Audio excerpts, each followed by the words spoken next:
Miko Kurobane. Miko Kurobane waits where the streetlights flicker. A white mask covers her face, but her eyes burn through. Am I beautiful? She whispers. Say yes, say no. The ending's still ugly. No one knows if she's real. But the fear? That's very real. Schools in Japan even warn kids. Don't talk to masked women. She's not a ghost. She's a rumor with a knife. They say love turned to rage, and a broken heart became a scarred face. She hides behind a white mask, a dagger in hand, waiting in silence. But even a soft whisper of her name can wake her. She's out there listening. She doesn't run. She appears like a shadow beneath a streetlight. Her eyes, empty but aware. Her blade, silent but ready. And if you ask, am I beautiful? She'll smile wide. Too wide. Kazuo Urei. Kazuo Urei died alone in a war hospital. No family. No name tag. Just silence. Now he wanders the abandoned hallways, barefoot, in a blood-stained hospital gown. The lights flicker when he's close. He's still waiting for someone who never came. If you hear children's humming in a dead-silent building, leave. That's Kazuo. He follows with 4 drips clinking, dragging a wheelchair no one's sitting in. Sometimes his tiny handprint appears on fogged glass, warm, even though he's cold. Kazuo never cries, not even once. But if you leave candy near a hospital door, it disappears by morning.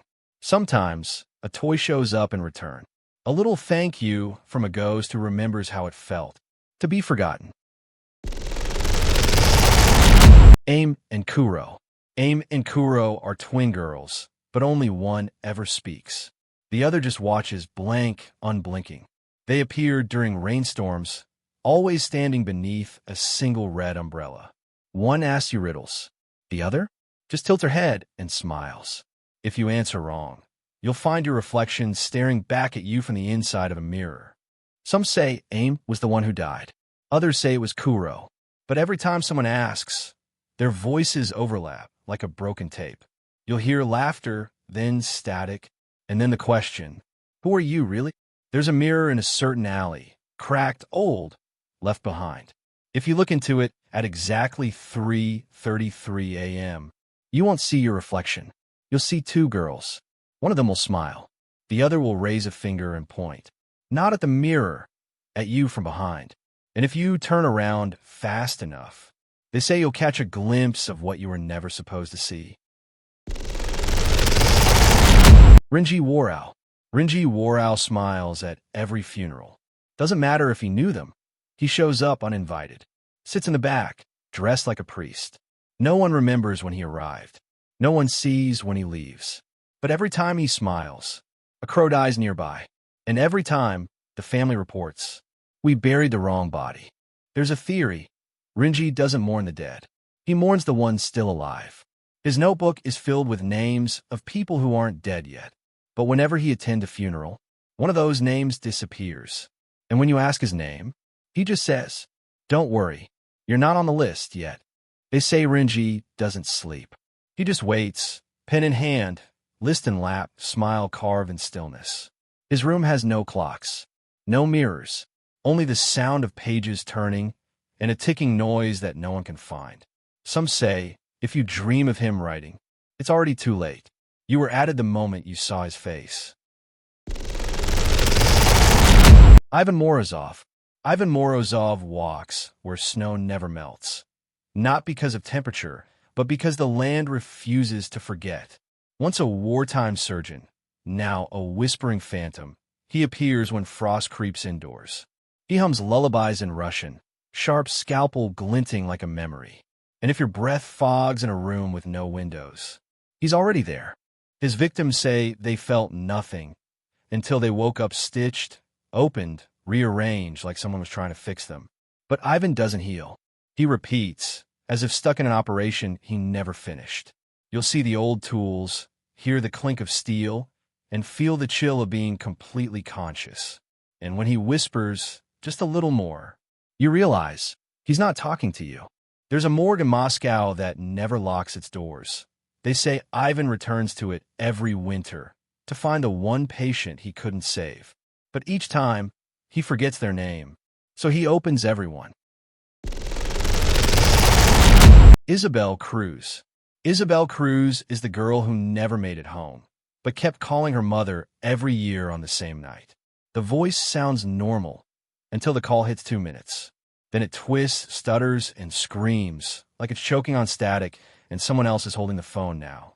No number, no location, just a whisper. Mom, open the door.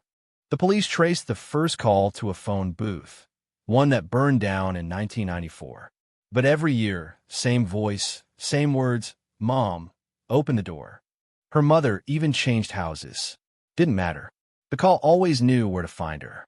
And the voice started sounding less like Isabel and more like someone remembering her.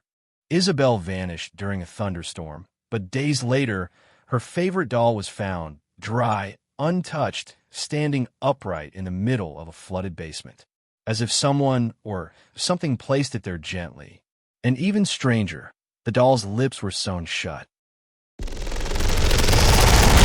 Yuna Hoshino. Yuna Hoshino disappeared after her school's talent show, but days later, her performance showed up online, on a channel that didn't exist.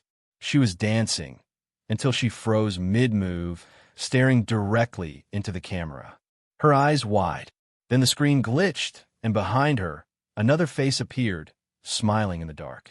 They said the video was removed, but every night at 2:03 a.m., someone new claims to see it on their feed.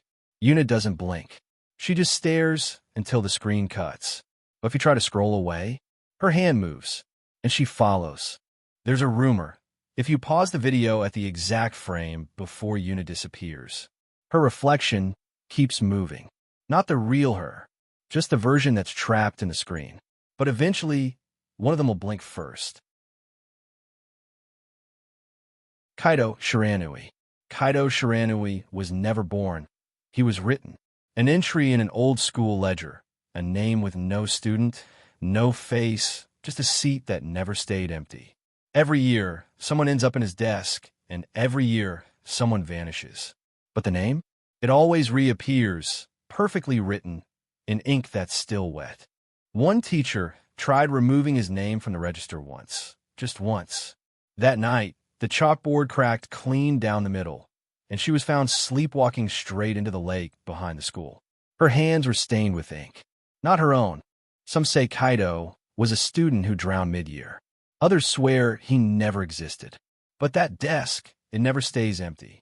And that name, it always finds its way back.